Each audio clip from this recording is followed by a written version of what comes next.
नमस्कार दोस्तों, मैं नवरत्न प्रजापति एक बार फिर से अपने YouTube channel success coaching classes में आपका स्वागत करता हूं। तो हम पढ़ रहे थे कक्षा 10 का भूगोल का जो पहला पार्ट था संसाधन और विकास। उसके अंदर हमने 2 वीडियो जो बनाए हैं अभी तक, उसके अंदर हमने संसाधन क्या होता है, संसाधन के प्रकार क्या होते हैं, उनके बारे में हमने अभी तक पढ़ा है। अब अपना जो आज की जो क्लास है, आज की क्लास में हम जो संसाधन के जो 3 प्रकार और बचे हुए थे, जिसमें समाप्यता के आधार पर था और उसके विकास के स्तर के आधार पर था, स्वामित्व के आधार पर था, वो जो संसाधन थे वो आज की अपनी क्लास में पूरे करेंगे।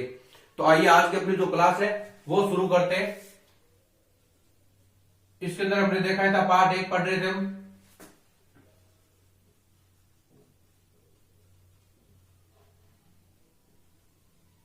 भूगोल की जो पुस्तक थी उसका जो पहला पार्ट था संसाधन एवं विकास। इसके अंदर मैंने आपको संसाधन की पहले 2 वीडियो के अंदर मैंने आपको संसाधन की जो परिभाषा होती है वो बता दी थी कि संसाधन किसे कहते हैं। उसके बाद मैंने संसाधन के 2 प्रकार बताए थे, प्राकृतिक और मानवीय। उसके बाद प्राकृतिक जो संसाधन थे उसके अंदर कौन कौन से, जैसे नवीकरणीय, अनवीकरणीय, मानवीय कौन से हैं वो भी मैंने आपको बताए थे, जिसके अंदर संरचनाएं, संस्थाएं, ये जो संसाधन थे ये बताए थे। उसके बाद मैंने 4 प्रकार और बताए थे। 4 प्रकारों के अंदर एक जो प्रकार था वो हम पढ़ चुके हैं, जिसके अंदर हमने जैव और अजैव संसाधन पढ़े थे। आज हम अपना जो दूसरा शुरू करेंगे वो होगा अपना समाप्यता के आधार पर संसाधन। दूसरा जो अपना है वो होगा समाप्यता के आधार पर संसाधन।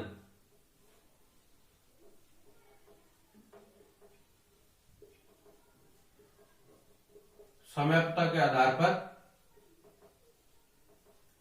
संसाधन, ये मैंने आपको बताए थे 2 प्रकार के होते हैं समाप्यता के आधार पर, जिसके अंदर एक होता है नवीकरणीय और एक होता है मैंने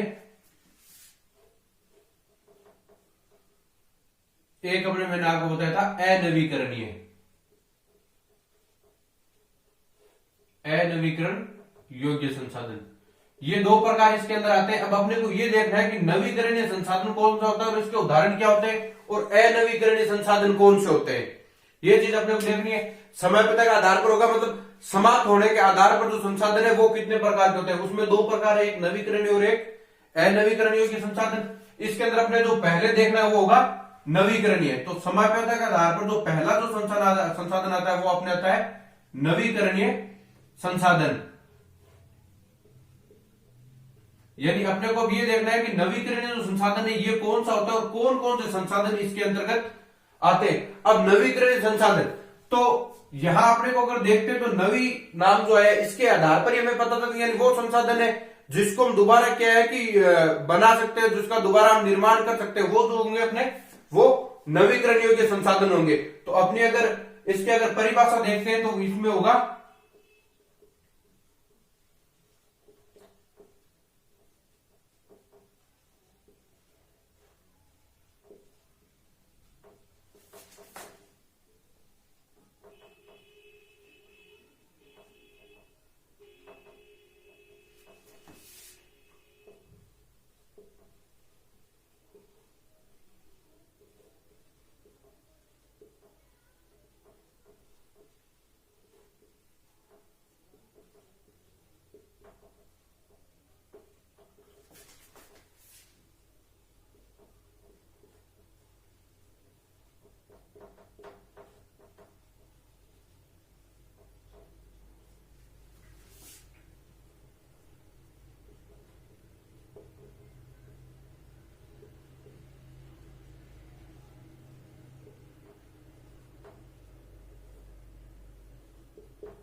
अब देखो, अपने जो समयपता के आधार पर जो संसाधन है, अब इसके आधार के ऊपर अगर हम देखते हैं तो वो अपने नवीकरण और अनवीकरण योग्य संसाधन थे।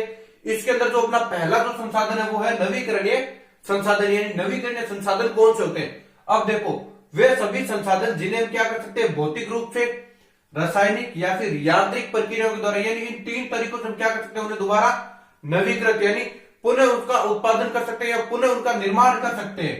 ठीक है, वो नवीकरण योग्य संसाधन कहते हैं। यानी ये वो संसाधन होंगे जिन्हें क्या है कि दोबारा नया उत्पन्न कर सकते हैं, उसका दोबारा निर्माण कर सकते हैं, वो संसाधन नवीकरण योग्य संसाधन होते हैं। और इनको देखो भौतिक आधार पर यानी उसके गुणों के आधार पर, रासायनिक प्रक्रियाओं के द्वारा या फिर यांत्रिक यानी मशीनों के द्वारा इनको हम दोबारा क्या है कि नया बना सकते हैं या फिर इनका निर्माण कर सकते हैं, वो नवीकरण योग्य संसाधन होंगे।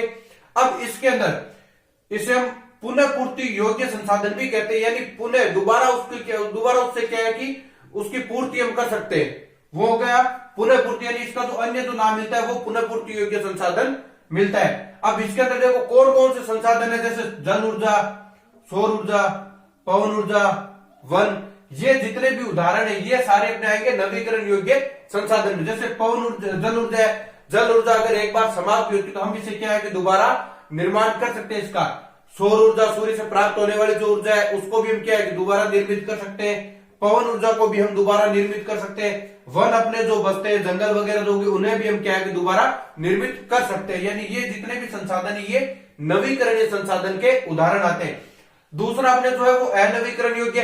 अब हमें यह पता चल गया कि नवीकरणीय कौन से होते हैं, जिन्हें दोबारा क्या कर सकते हैं, नवीकृत नया कर सकते हैं। और अनवीकरणीय योग्य संसाधन कौन से होंगे, जिन्हें हम एक बार उपयोग में लेने के पश्चात में उनको दोबारा हम उपयोग में नहीं ला सकते, वो होंगे अनवीकरण योग्य संसाधन।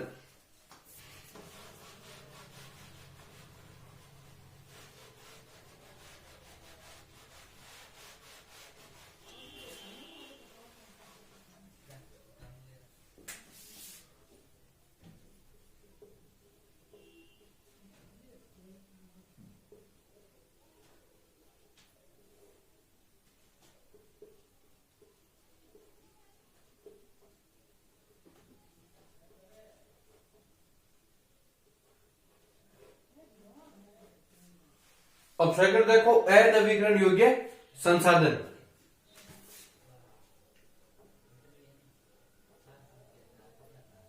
इसके अंदर देखो वे संसाधन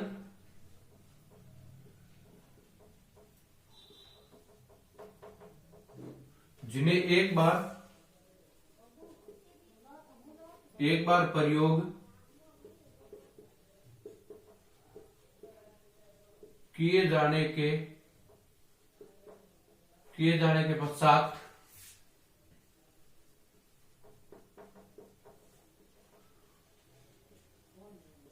दोबारा नवीकृत नहीं किया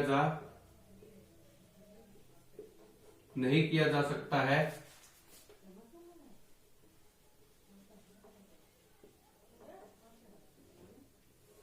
अनवीकरणीय योग्य संसाधन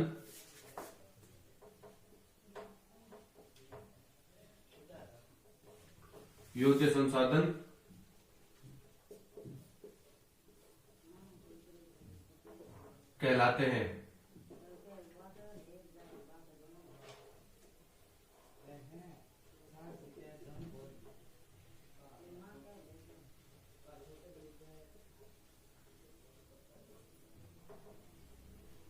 जैसे देखो जीवाश्म ईंधन,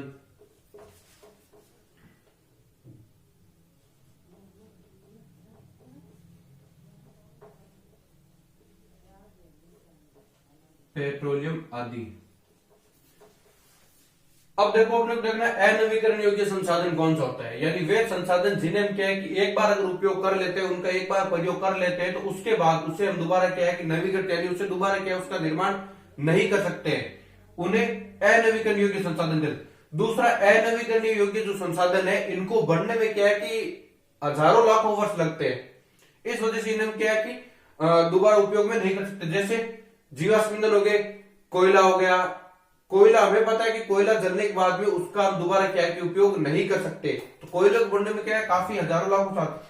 पेट्रोलियम पदार्थ हो गए, जैसे पेट्रोल डीजल, ये जो चीजें होगी इनको भी हम क्या है कि एक बार उपयोग में होने के बाद में उसे हम दोबारा नया नहीं कर सकते। तो अनवीकरणीय संसाधन कौन से होंगे जिन्हें हम दोबारा क्या है कि नवीकरण नहीं कर सकते, उसका प्रयोग हम एक बार में ही कर सकते हैं।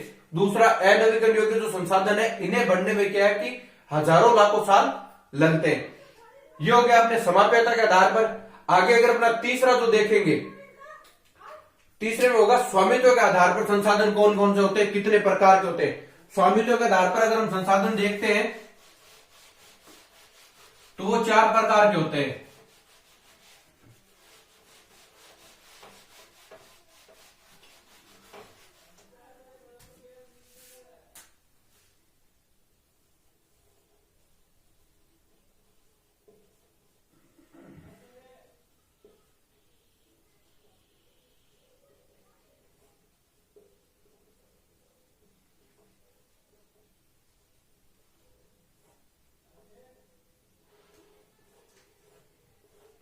अब देखो स्वामित्व के आधार पर संसाधन, इसके अंदर मैंने आपको बताया था 4 प्रकार होते हैं। एक तो व्यक्तिगत संसाधन, एक सामुदायिक संसाधन, एक मैंने बताया था आपको राष्ट्रीय संसाधन, और एक मैंने आपको बताया था अंतरराष्ट्रीय संसाधन। ये मैंने आपको 4 प्रकार बताए थे। ये 4 प्रकार जो ये स्वामित्व के आधार पर यानी मालिकाना हक के आधार पर जो है वो 4 प्रकार के होते हैं, व्यक्तिगत, सामुदायिक, राष्ट्रीय और अंतरराष्ट्रीय संसाधन। अब देखो इसके अंदर पहला जो अपना आएगा वो आएगा व्यक्तिगत संसाधन।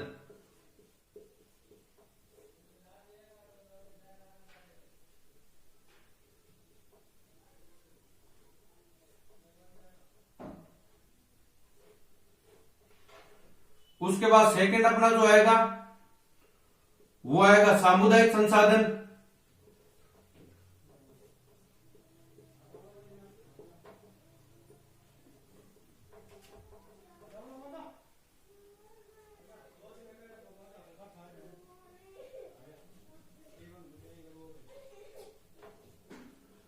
तीसरा अपना जो आएगा वो आएगा राष्ट्रीय संसाधन।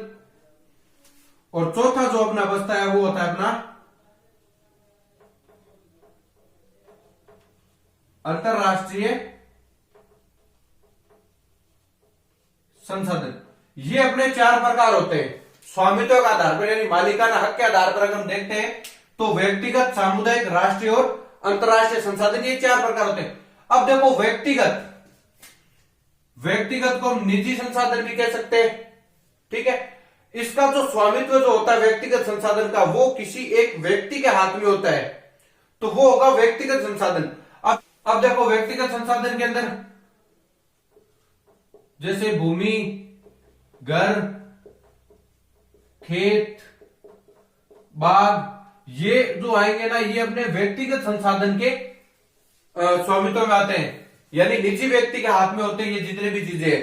यानी व्यक्तिगत संसाधन कौन से होंगे जो क्या है कि किसी एक विशेष व्यक्ति के हाथ में यानी किसी एक व्यक्ति के हाथ में जो संसाधन होते हैं वो व्यक्तिगत संसाधन। जैसे कोई भी भूमि हो गई ये हमें पता है किसी निजी व्यक्ति के हाथ में होगी। मकान हो गया ये जैसे अपने पिताजी के हाथ में होगा तो वो क्या हो गया, वो निजी हो गया हमारा। खेत हो गया, बाग हो गए, ये जितने भी संसाधन ये व्यक्तिगत संसाधन होते हैं। यानी व्यक्तिगत संसाधन कौन से होते हैं जिनका स्वामित्व किसी एक व्यक्ति के हाथ में होता है, वो व्यक्तिगत संसाधन कहलाते हैं। दूसरा देखो सामुदायिक संसाधन, यानी वे संसाधन जिनका स्वामित्व है किसी एक विशेष समुदाय के हाथ में होता है, वो सामुदायिक संसाधन कहलाते हैं। यानी कोई भी एक जाति विशेष के हाथ में हो सकता है, कोई भी एक धर्म विशेष वालों के साथ में हो सकता है, तो वो जो होंगे वो सामुदायिक संसाधन। यानी इसके अंदर क्या किसी एक समूह या फिर किसी एक समुदाय का स्वामित्व होता है, वो सामुदायिक संसाधन कहलाते हैं। जैसे देखो अपने अब देखो जैसे इसके अंदर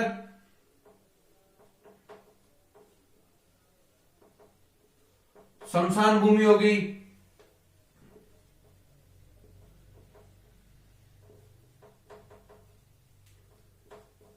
पिकनिक स्थल हो गया,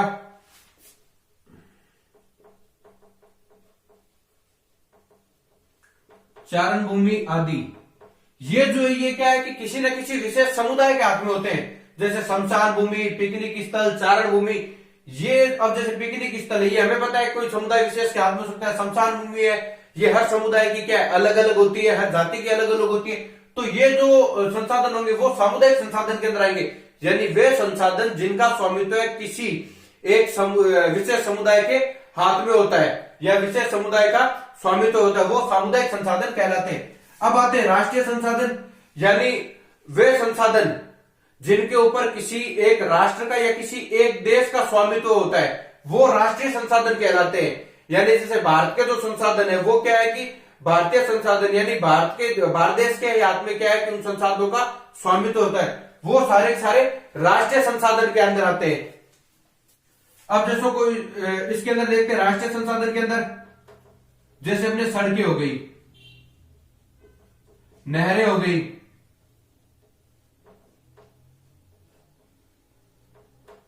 खनिज पदार्थ हो गए,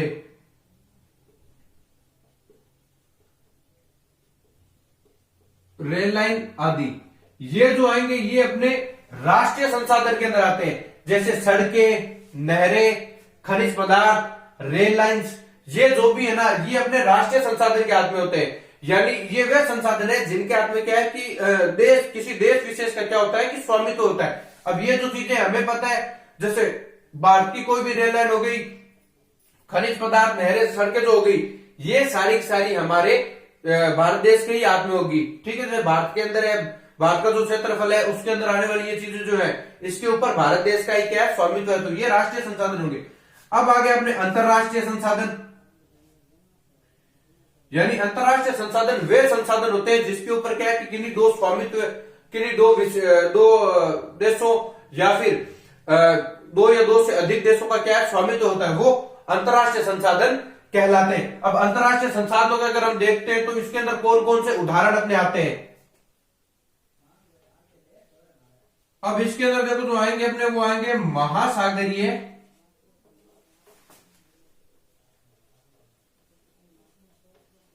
इसके अंदर आएंगे महासागरीय संसाधन, यानी तट रेखा जो होती है किसी भी देश की, तट रेखा से 200 समुद्री मील, 200 जो समुद्री मील है उससे दूर जो महासागरीय संसाधन होंगे वो अंतरराष्ट्रीय संसाधनों के अंदर आएंगे। तो ये थे अपने स्वामित्व के आधार पर 4 प्रकार जो संसाधन के थे वो देख लिए अपने। अब इसके बाद में अगर आगे बात करते हैं तो इसके अंदर हम आगे देखेंगे प्राकृतिक और मानवीय संसाधन की परिभाषा की। प्राकृतिक और मानवीय संसाधन क्या होते हैं,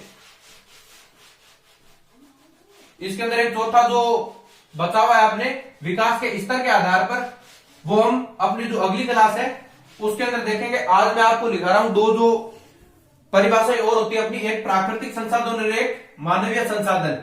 इन दो की मैं परिभाषा लिखा रहा हूं। चौथा जो अपना संसाधन था विकास के स्तर के आधार पर संसाधन, वो मैं आपको अगला जो अपना वीडियो आएगा उसके अंदर बताऊंगा। आज का जो है यह आएगा अपना प्राकृतिक संसाधन, यानी प्राकृतिक संसाधन किसे कहते हैं और इसके उदाहरण क्या क्या है।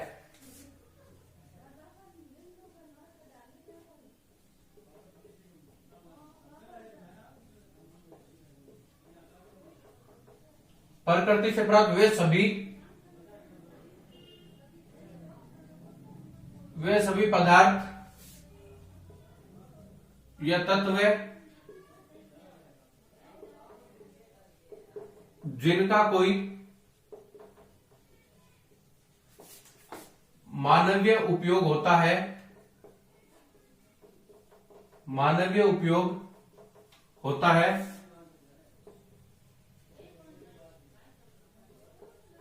प्राकृतिक संसाधन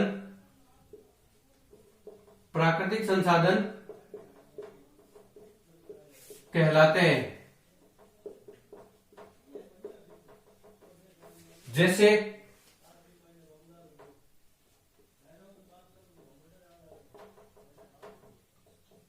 सूर्य का प्रकाश,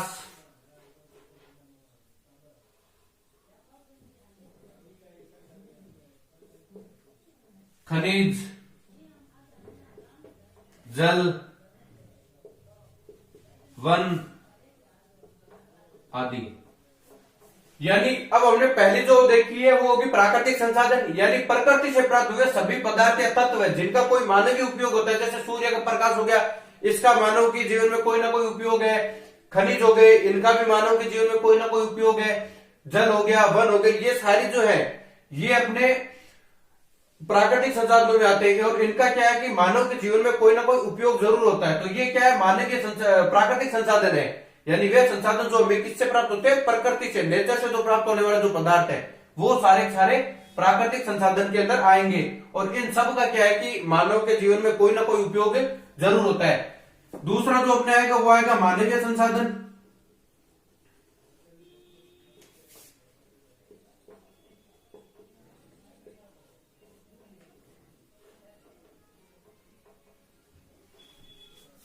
अब देखो इसके अंदर मानव द्वारा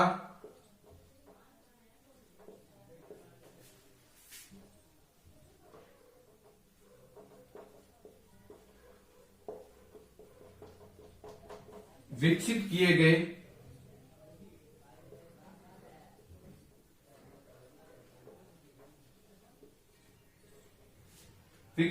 संसाधन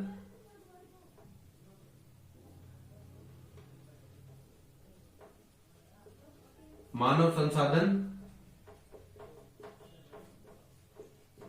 कहलाते हैं।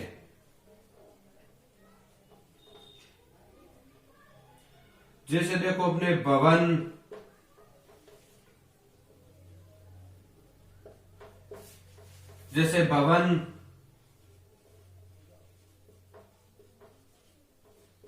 विद्यालय,